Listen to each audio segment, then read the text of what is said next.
우리 각각 가정에서 하나님 앞에 믿음의 제단을 쌓는 사랑하는 천성교회 귀한 성도 여러분들, 또 귀한 가족들, 또 온라인으로 예배 드리는 모든 믿음의 형제 자매 여러분들 위해 우리 주님이 주시는 놀라운 은혜와 평강과 소망이 임하시기를 주님의 이름으로 간절히 소망합니다. 어려운 시대를 살고 있습니다.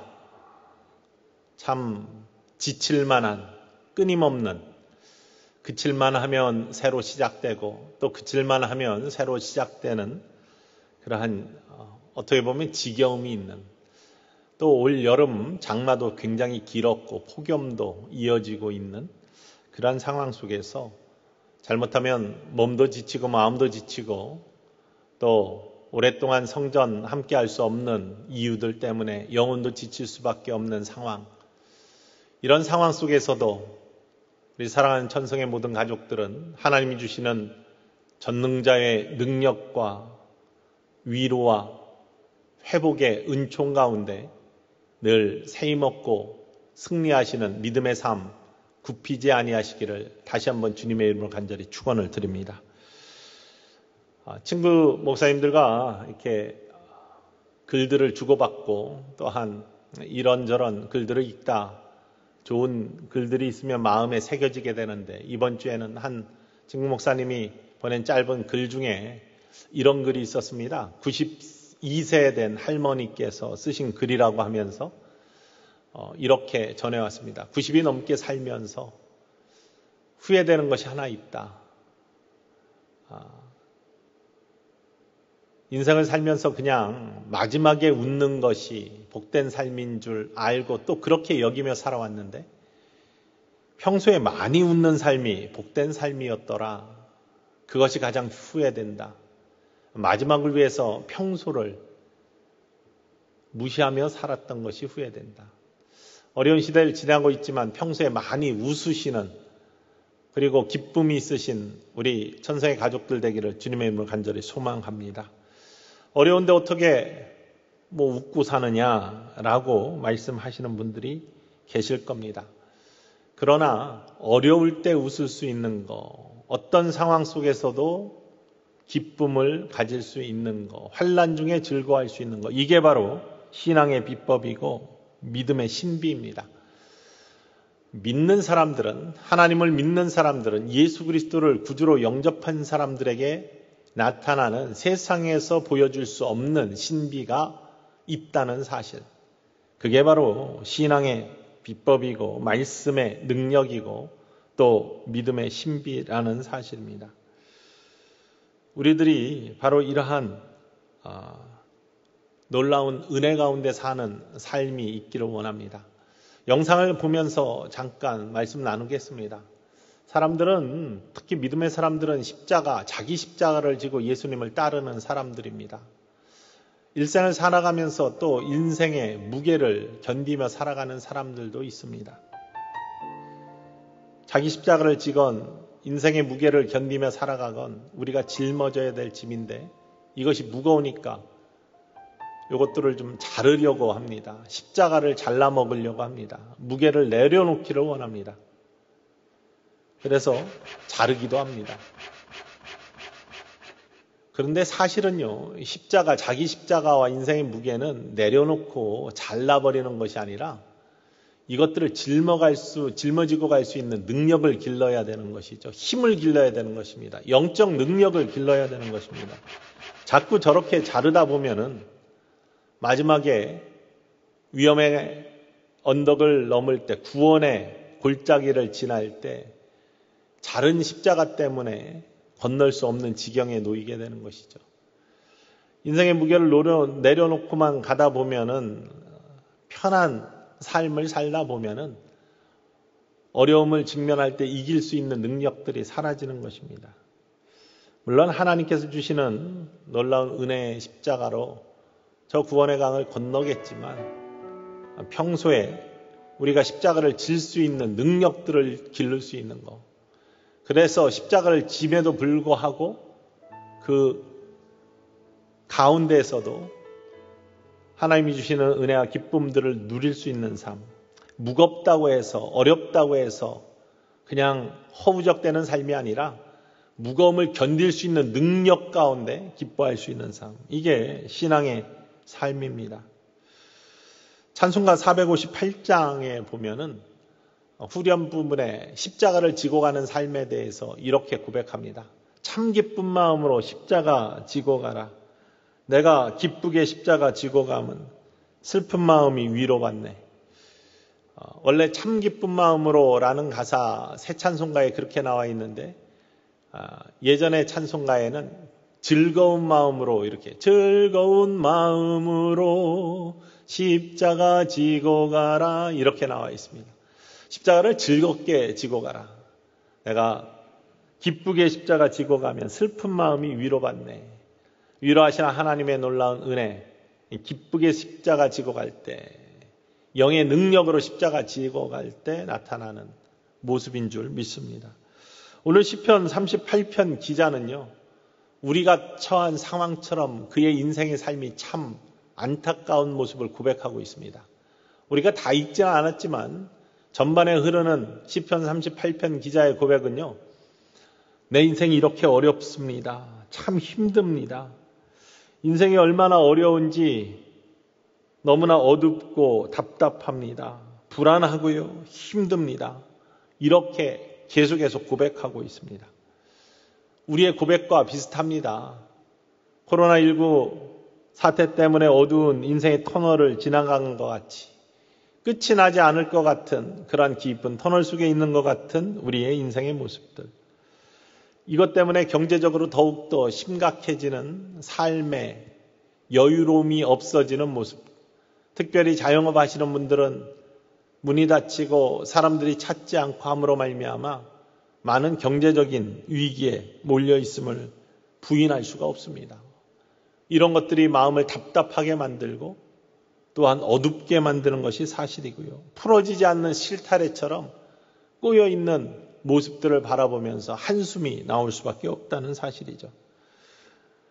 사회적 거리두기 때문에 서로 깊게 만날 수 없고 관계가 단절될 뿐만 아니라 이렇게 우리가 성소를 비우는 일들이 잦아짐으로 말미암아 하나님의 성소에서 예배하는 것들이 어려워지고 그것이 자칫 잘못하면 신앙의 위기로 또한 굉장히 그냥 습관처럼 이제는 온라인 앞에 앉아가지고 그냥 예배드리는 온전한 자세가 아니라 흐트러진 마음으로 TV 바라보듯이 예배 현장을 바라보는 그러한 온전한 예배가 안 될 수 있는 그런 모습으로 우리가 전락되지는 않을지 이런 답답한 마음들이 우리에게 있다는 것을 부인할 수가 없습니다.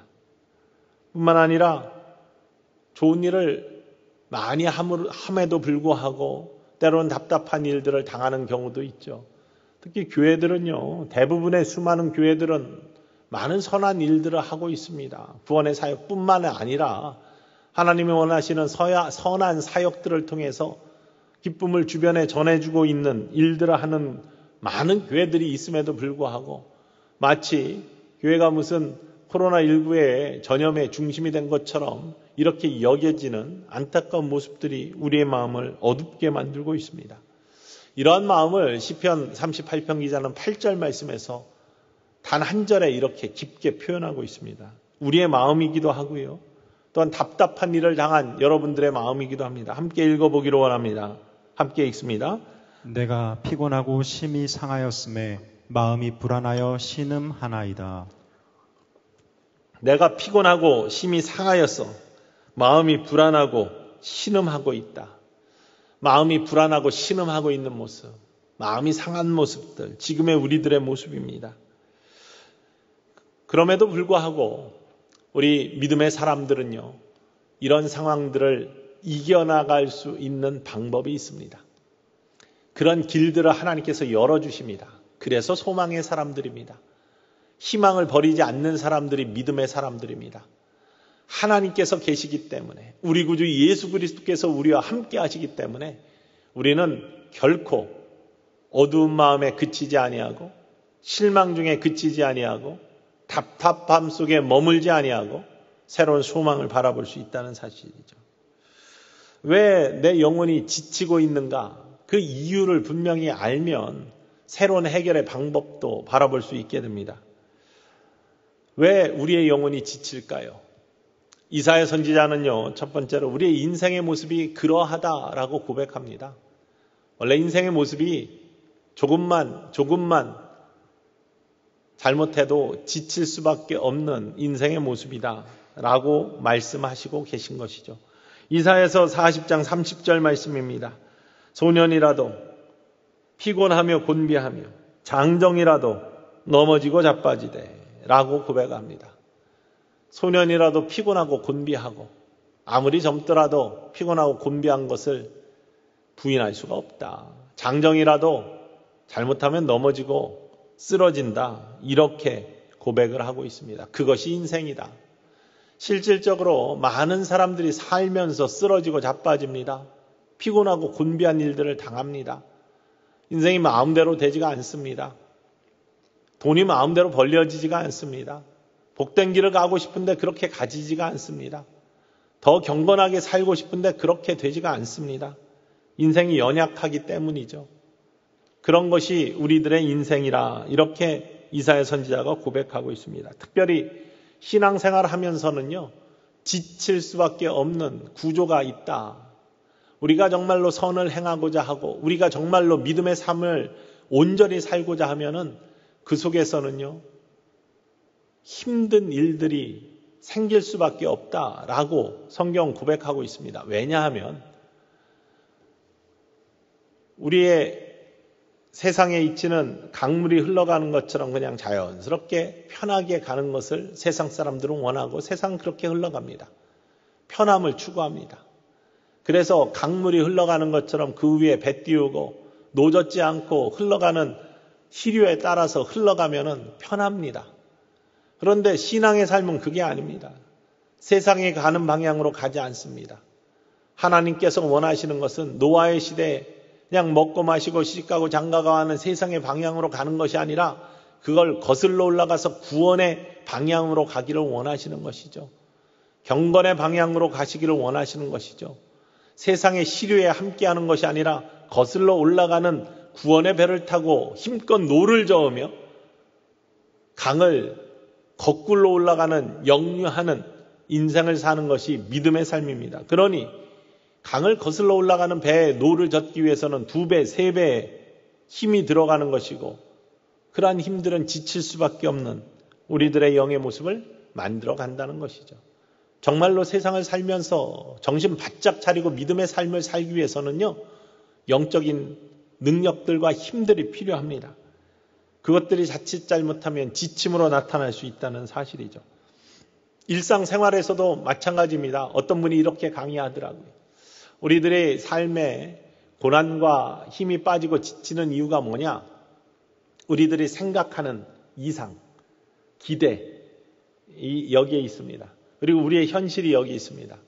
우리가 생각한 기대 이상 또 바람, 이것에서 우리의 현실을 빼면은 그게 0보다 크면은 그 차이가 우리 인생의 고통으로 다가오고 불만으로 다가온다는 것이죠.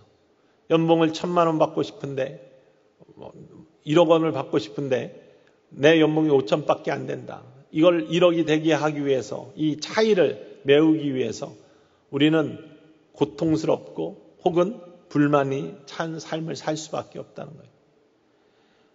어떻게 보면은 잘 분석한 그런 것 같습니다. 그런데 이렇게 우리에게 나타나는 이러한 고난, 고통, 역경뿐만 아니라 이러한 불만스러운 것들, 이거는 그러면 기대치가 낮아지면은 현실에 기대치가 낮아지면은 차이가 적어지니까 행복할 수도 있습니다. 히말리아 산에 있는 사람들의 그런 다큐를 본 적이 있는데 그 사람들은 기대가 별로 없습니다. 인생에. 내가 뭘 더 해야 되겠다. 이러한 그런 열망이 없는 거예요. 그냥 하루 2-3끼 먹고 맛있는 차 마시면서 이게 지내면 그거의 행복이고 만족입니다. 근데 현실도 그렇습니다. 그러니까 그 현실과 이상의 갭이 없기 때문에, 차이가 없기 때문에 인생 자체가 행복하다는 거예요. 그러면 우리가 어떠한 욕구나 어떤 욕망이나 아니면 어떤 기대나 어떤 큰 골, 목표를 세우고 삶을 살지 않으면 되냐? 그렇지 않지 않습니까? 우리에게는 하나님이 주신 꿈도 있고요. 신앙생활에 있어서는 열매를 바라보는 축복의 삶도 있고, 우리에게는 인생을 살아가면서 내가 이런 아름다운 삶을 살아야겠다라는 소망도 있습니다. 그 소망을 꺾어서는 안 되겠죠. 그렇기 위해서는 이 현실의 삶을 더 값지게 만들어 나가는 기대와 바람에 맞추어 갈 수 있는 능력이 필요한데, 그 능력을 하나님께서 채워주시기를 바라는 것이 우리들의 믿음의 삶의 모습이라는 사실입니다. 사실 이렇게 일상 삶 속에서 우리가 영원히 지칠 수밖에 없는 구조에 있음에도 불구하고 새로운 소망을 주시는 하나님의 은혜를 만날 수 있는 길을 열어주신 것이 하나님의 은혜이고 하나님의 축복이라는 사실을 기억해야 될 줄로 믿습니다. 두 번째는요, 우리 영혼이 지치는 이유는 믿음의 생활을 하기 위해서 반드시 고난과 핍박이 있기 때문에 영혼이 지친다는 사실입니다. 특별히 핍박, 온전한 믿음을 지키기 위해서 다가오는 모습입니다. 오늘 본문 말씀 20절 말씀에 보아도 이렇게 시편 38편 기자는 고백합니다. 또 악으로 선을 대신하는 자들이 내가 선을 따른다는 것 때문에 나를 대적하나이다. 내가 선을 따른다는 이유로 악으로 선을 대신하는 악한 무리들이 나를 대적합니다. 이것이 나에게 너무나 힘들고 영을 지치게 하는 요소입니다. 이렇게 고백을 하고 있습니다. 정말로 그렇습니다. 신앙생활을 하면서 여러 가지 어려운 핍박을 당합니다. 성경 속에 있는 인물들이 온전한 믿음을 지키기 위해서 수많은 고난을 당하는 것을 바라볼 수 있습니다. 특별히 신약 성경에 가장 중요한 믿음의 본을 보였던 사도 바울은요, 그가 믿음을 지키고 뿐만 아니라 복음을 전하기 위해서 얼마나 수많은 핍박을 당했는지 우리가 성경을 통해서 너무나 잘 알고 있습니다.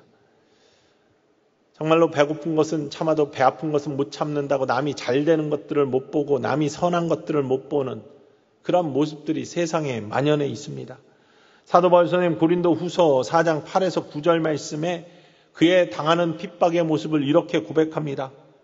우리가 사방으로 우겨쌈을 당하여도 쌓이지 아니하며 사방으로 우겨쌈을 당한다. 그리고 답답한 일을 당하여도 답답한 일을 많이 당했다는 얘기입니다. 낙심하지 아니하며 9절 말씀에 이렇게 이야기합니다. 박해를 받아도 버림받지 아니하며 박해를 받았다는 얘기고요. 또 거꾸로 트림을 당하여도 망하지 아니한다라고 고백을 하고 있습니다. 네 가지의 모습으로 그가 당한 선을 행함으로 복음을 전함으로 하나님의 믿음을 지킴으로 말미암아 당했던 영혼이 지칠 수밖에 없는 모습들에 대해서 고백을 하고 있는데, 첫 번째가 사방으로 우겨쌈을 당하여도 압박이 있다는 얘기죠. 세상을 살아가면서 온전함을 지키기 위해서 압박이 있다. 하나님의 백성에게 주어지는 압박, 선을 행하기 위해서 주어지는 압박이 있다. 세상은 선한 사람들에게 넉넉하지 않습니다. 왜냐하면 너무나 깨끗하면은 구별되기 때문에 함께 검게 물들기를 원해요. 그래서 자꾸 끌어당깁니다. 세상으로 우리를 끌어당깁니다. 사단의 손짓은 그쳐지지 않습니다. 우리 함께 검기를 원합니다. 함께 숫덩이가 묻기를 원하는 것이죠. 그러니 자꾸 우리를 우겨 쌉니다. 검게 칠해지기를 원하기 때문이죠. 두 번째는 답답한 일을 당한다라고 했습니다. 정말로 억울하게 감옥에 갔던 사도 바울 선생님의 그러한 모습을 생각해 보십시오. 복음을 전하다가 그저 모함당해서 감옥에 갇히고 매맞고 했던 사도 바울의 모습. 교회들이 그렇습니다. 대부분 선한 교회들, 많은 아름다운 일들을 하는 교회들이 세상에 얼마나 많습니까? 그런데 답답한 일을 당합니다. 모든 교회가 그렇지 않은데, 모든 교회가 마치 코로나19의 전염병의 온상처럼 떠들어대는 언론뿐만 아니라 그렇게 욕하고 있는 세상의 소리들을 많이 듣습니다. 요즘 어디 가가지고 목사라고 이야기하면은 막 뭐라고 하는 그런 소리들을 들을 수 있습니다. 답답한 일이죠.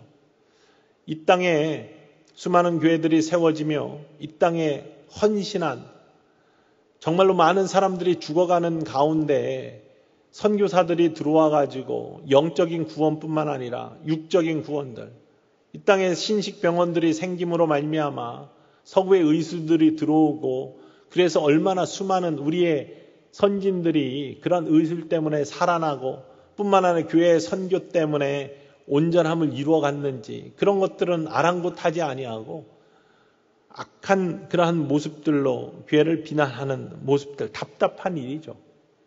뿐만 아니라 세 번째는 박해를 받아도 수많은 박해의 모습들 있죠. 매맞고 또한 죽음의 고비들을 넘겼던 사도 바울의 모습들을 생각해 볼 수 있습니다.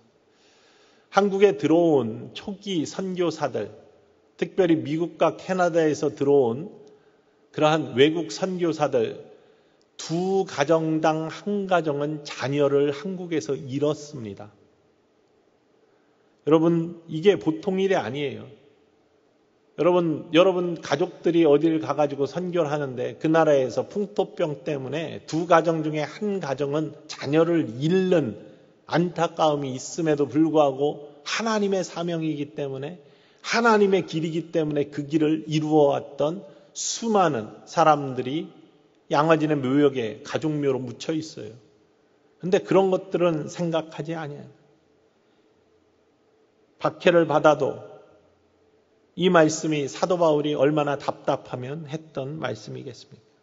그리고 네 번째로는 거꾸로 트림을 당하여도 계획대로 안 되는 모습들, 그리고 잘 되어진 일들이 세상의 압박 때문에 망가지는 모습들, 이런 것들을 사도 바울이 고백을 하고 있습니다. 그렇다고 해서 절망하거나 낭망하지 않죠. 늘 어둡다고 해서 어둠만 바라보고 있는 것이 아니에요. 무겁다고 해서 땅만 바라보고 있는 것이 아닙니다.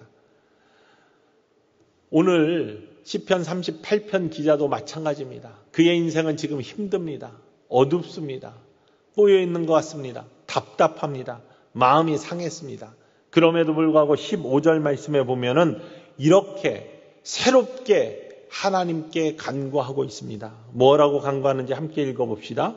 여호와여, 내가 주를 바랐사오니 내 주 하나님이 내게 응답하시리이다. 내가 하나님을 바랍니다. 내가 하나님을 바라봅니다. 나에게 응답하실 것입니다. 라고 그렇게 고백하면서 새로운 소망을 고백하고 있습니다. 어둡지만 힘들지만 답답하지만 우겨쌈을 당하지만 거기에 그치지 아니하고 내 영혼이 지칠 때 하나님을 바랍니다. 내게 응답하실 줄 믿습니다. 이게 믿음입니다. 해서 지친 영혼 어떻게 하면 회복되고 이겨갈 수 있을까? 첫 번째는요, 오늘 시편 38편 기자의 말씀대로 여호와를 바라보는 것, 여호와를 앙망하는 것. 이사야 선지자가 그렇게 고백합니다. 우리 영혼이 지치는 이유는 우리가 그렇기 때문에, 우리의 인생이 원래 그렇다. 하지만 거기에서 머무는 것이 아니라 이사야 선지자는 이사야 40장 30절 말씀과 31절 말씀에 소년이라도 피곤하며 곤비하며 장정이라도 넘어지며 쓰러지되 여기서 그치는 것이 아니라 오직 여호와를 앙망하는 자는 새 힘을 얻으리니 독수리에 날개치며 올라감 같을 것이요 다른 박질하여도 곤비하지 아니하겠고 걸어가도 피곤치 아니하리로다 라고 고백하고 있습니다. 다른 박질하여도 곤비하지 아니하고 걸어가도 피곤치 아니한 삶, 지침에 그친 삶이 아니라 지침이 회복되어서 온전함을 이루어가는 삶이 믿음의 삶인데 그것은 여호와를 앙망할 때 일어나는 삶, 여호와를 바라볼 때 일어나는 삶이다. 독수리에 날개치며 올라감 같은 새 힘을 주시는 하나님을 만나게 된다. 여러분, 독수리에 날개치며 올라가는 모습 보신 적 있습니까? 직접. 저는 몇 번 보았습니다. 그랜드 캐년에 갔을 때도 한 번 봤고요. 또한 콜로라도에서도 여러 번 보았습니다.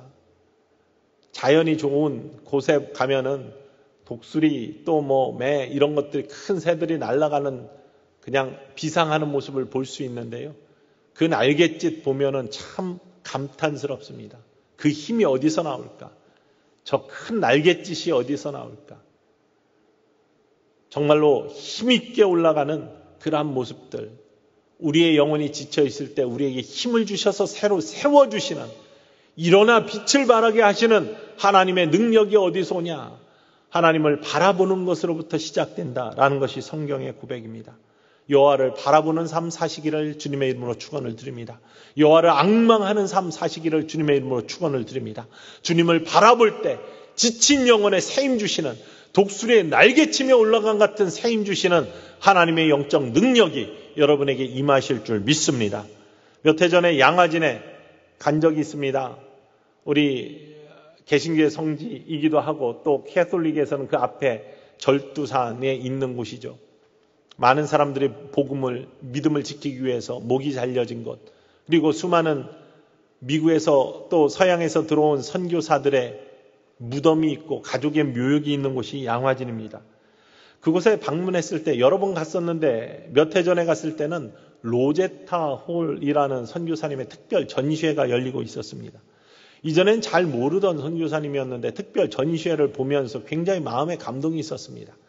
남편은 제임스 홀이라는 선교사입니다. 두 분이, 로제타 홀과 제임스 홀이 서로 선교를 준비하며 만나서 한국에서 1892년도에 결혼을 하고 선교를 시작합니다. 두 분 다 메디컬 닥터, 의사로 파견을 받아가지고 한국 선교를 시작하신 분들입니다.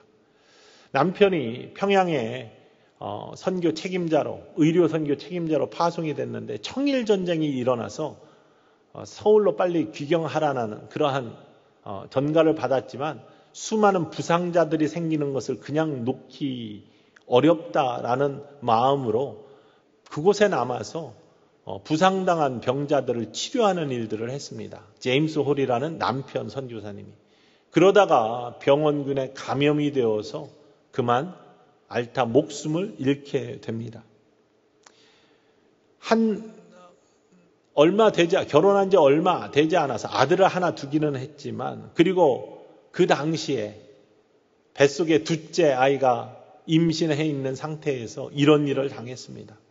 정말로 답답한 일을 당한 것이죠. 우겨쌈을 당하는 일을 당한 것입니다. 절망이 찾아온 것입니다. 힘든 일을 만난 것입니다. 지금 우리가 당하는 일, 그거 이상의 일을 로제타 홀 선교사님은 당한 겁니다.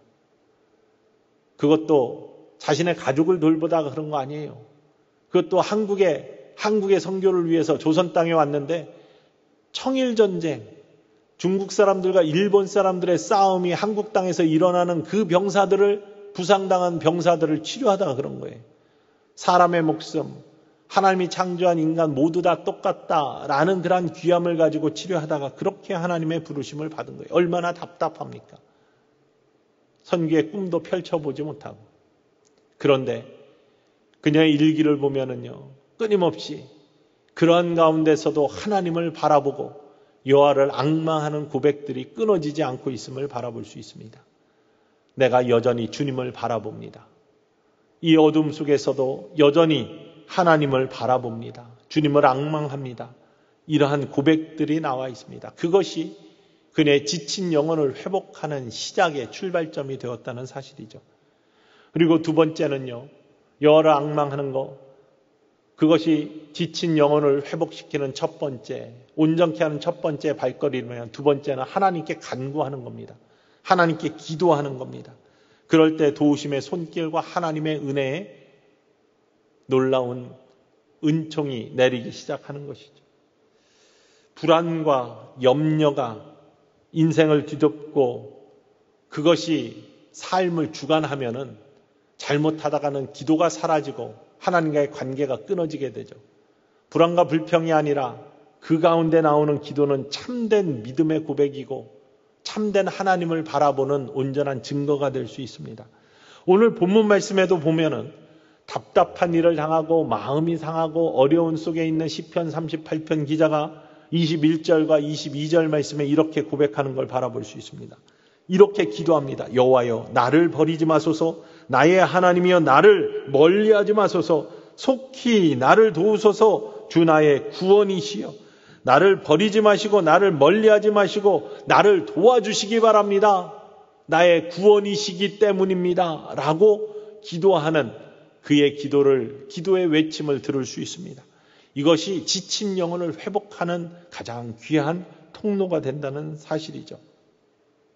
로제타 홀 선교사님은 남편을 잃었습니다. 둘째 아이가 태어났습니다. 첫째 아이는 아들이었고요. 둘째 아이는 딸이었습니다. 남편을 잃은 다음에 태어난 아이였습니다. 얼마나 귀합니까?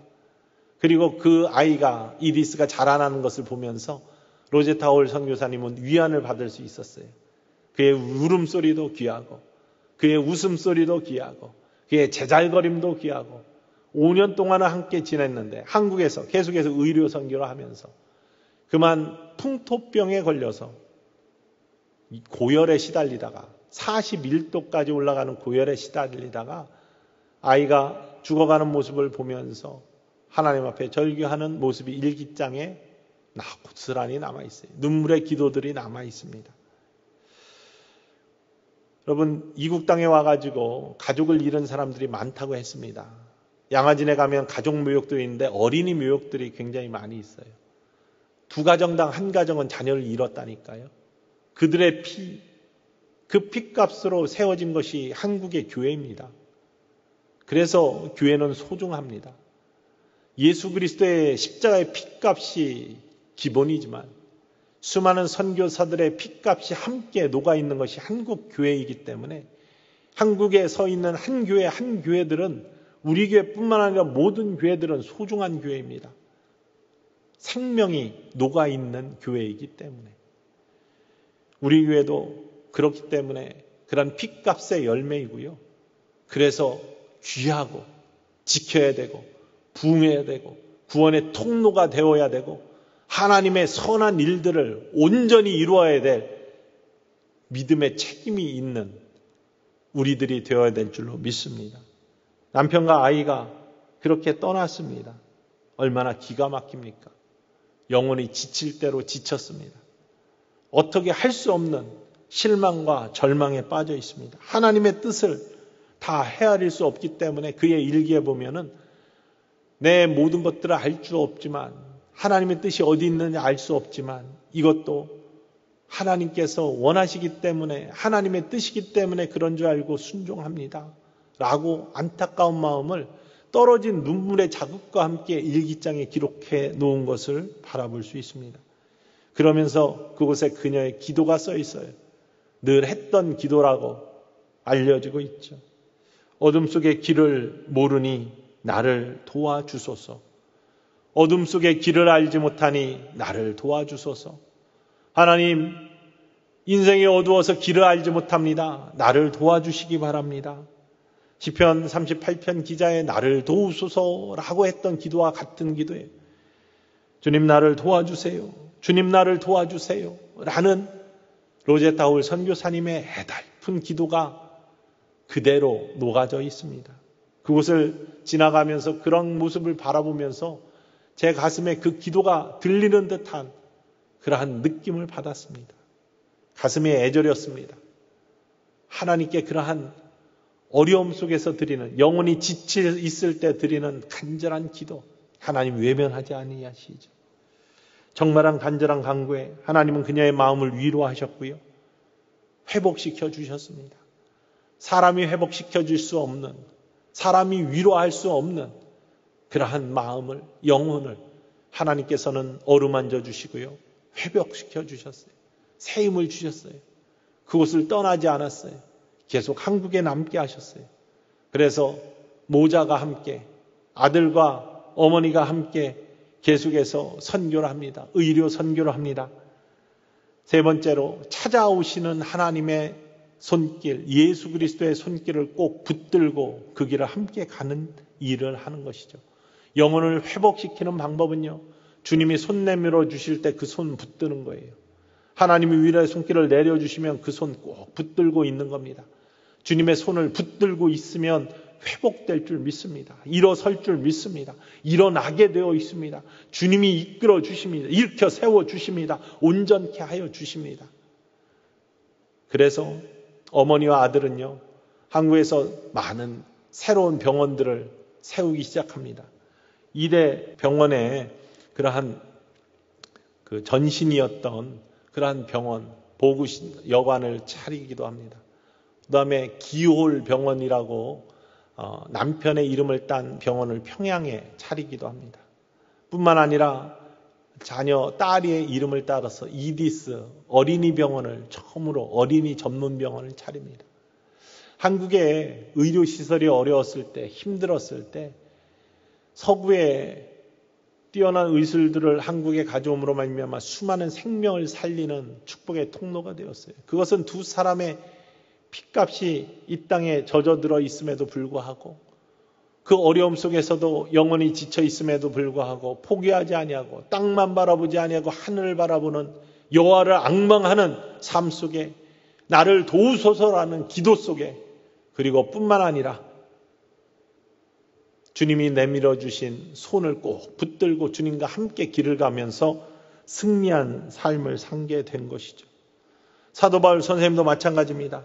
우리가 사방으로 우겨쌈을 당하여도 쌓이지 아니하며 답답한 일을 당하여도 낙심하지 아니하며 박해를 받아도 버림받지 아니하며 거꾸로 트림을 당하여도 망하지 아니하고, 그 다음에 고백이 참 우리의 마음을 치잖아요. 10절 말씀입니다. 우리가 항상 예수의 죽음을 몸에 짊어짐은 예수의 생명이 또한 우리 몸에 나타나게 하려 함이라. 어두움 속에 있는 예수 그리스도의 죽음, 십자가의 죽음, 이거 몸에 짊어지는 인생의 무게가 된다면, 자기 십자가를 지는 것이 우리의 인생의 무게가 되고 영혼을 지치게 만드는 일이 된다면, 우리 구주 예수 그리스도의 생명, 부활의 생명이 또한 우리의 몸에서 나타나게 하시는 하나님의 능력의 소망이기 때문에 우리가 우리 구주 예수 그리스도의 손을 꼭 붙들고 그 부활의 생명을 우리 몸에서 드러나게 하시는 회복된 영혼의 아름다운 모습을 꿈꿀 수 있다는 사실, 바로 오늘 사도 바울이 고백하는 안 좋은 환경 속에서도 그것을 이길 수 있는 능력의 사람의 믿음의 고백입니다. 우리도 그렇게 되기를 원합니다. 하나님의 사랑으로, 하나님의 아름다운 사람들로서 이 땅을 살아가기 원할 때 로제타 홀 선교사님의 회복된 영혼, 그래서 이루어진 수많은 하나님의 꿈의 열매들을 바라볼 수 있는 것처럼, 사도 바울 선생님의 복음의 열매들을 우리가 지금 누리고 있는 것처럼, 우리도 지쳐 있는 영혼에 머무르지 아니하고 온전케 회복되는 하나님의 놀라운 은혜와 사랑을 맛보는 삶을 살기를 원합니다. 그러기 위해서 여호와 하나님을 바라보기를 원합니다. 앙망하기를 원합니다. 세임 주실 줄 믿습니다. 독수리의 날개침에 올라감 같은 영적인 능력을 부어주셔서 우리가 어떤 십자가를 지건 어떤 삶의 무게가 있던 지치지 아니하고 당당하게 그것들을 짊어지고 갈 수 있는 은혜의 삶을 살 수 있도록 우리를 인도하실 줄 믿습니다. 어려울 때 간구하시기 원합니다. 기도하시기 원합니다. 갈 길을 알 바 모르니 나를 인도하소서. 나를 인도해 주세요. 나를 인도해 주세요.